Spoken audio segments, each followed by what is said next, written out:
Today I have for you this fingertip pulse oximeter.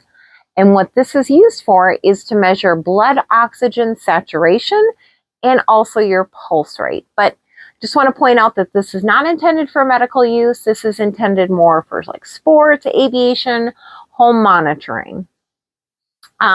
What is included is you do get the box. And inside the box, you do get the charger. This is a Type-C to USB charger. You also get a brochure manual and then a lanyard. So you could apply this to a lanyard as well. But some of the great features about this is auto on and auto off. So no buttons to press. All you need to do is make sure it is charged. And it does have a very long standby. But let me go ahead and show you like how quickly this works. So as you see, go ahead and no readings there. So now go ahead and stick my finger in there.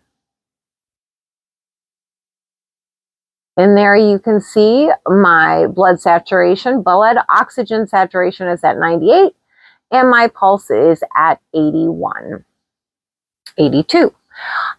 So really quick results, something that you can use whenever you need to, extremely portable, really a great product, and I love having this in my house.